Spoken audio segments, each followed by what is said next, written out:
Siapakah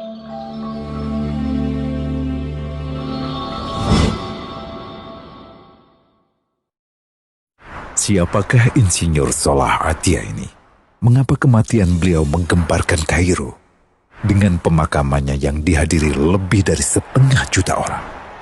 Mari kita simak kisah dari Asosiasi Universitas Islam Mesir ini. Al-Kisah dari kampung kecil bernama Tafahna al-Ashraf, distrik Middle Ghamir, Provinsi Dakohlia, Mesir, ada 9 orang sarjana miskin lulusan Fakultas Pertanian.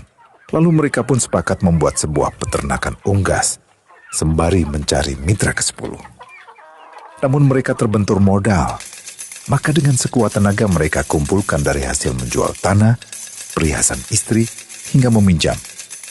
Meski tidak banyak terkumpul, namun mencukupi untuk memulai usahanya.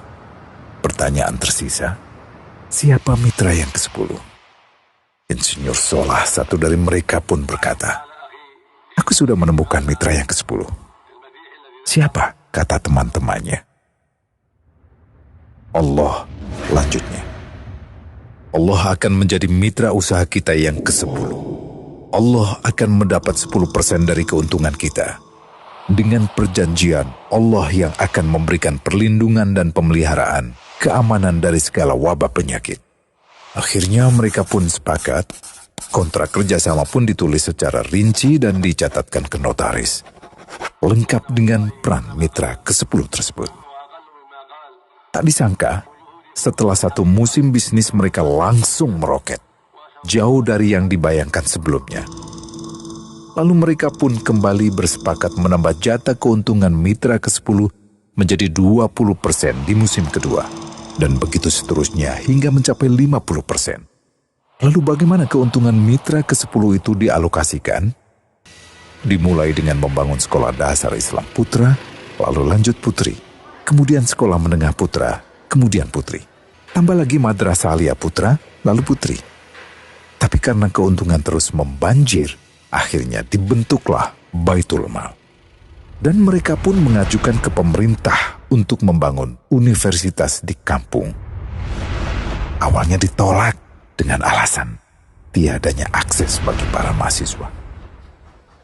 Tak berapa lama mereka pun mengajukan pembangunan universitas lengkap dengan stasiun kereta beserta jalurnya dengan biaya mandiri.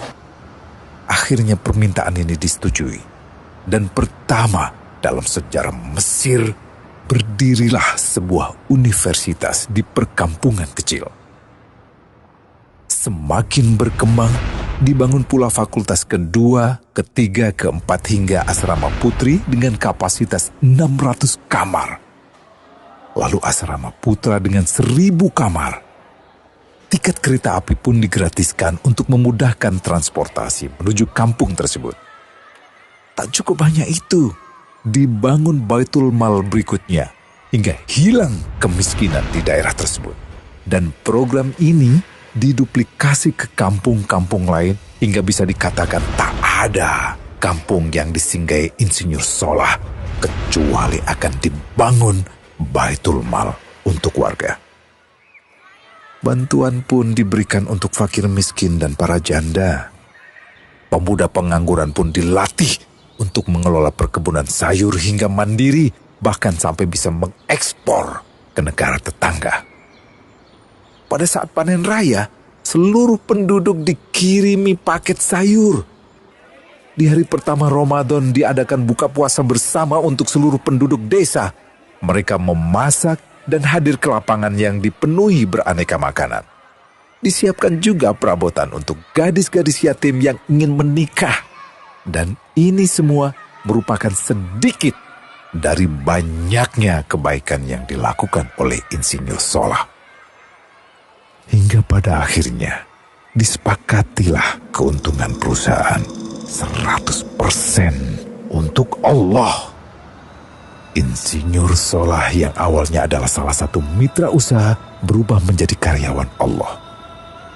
Dia hanya menerima gaji, namun dia memberikan Tuhannya syarat agar membuatnya hanya butuh kepadanya dan hanya meminta kepadanya. Inilah sosok Insinyur Solah Atia. aktor utama kisah menakjubkan ini. Keikhlasannya membuat ia sama sekali menolak terkenal di media massa. Dan kini, meski orang yang melibatkan Allah ke dalam bisnisnya ini telah wafat, terbayang seluruh amal jariahnya yang selalu mengalir untuknya. Masya Allah. Pertanyaannya, akankah ini hanya menjadi sebatas kisah saja? Atau menjadi teladan bagi kita untuk mengikuti jejaknya?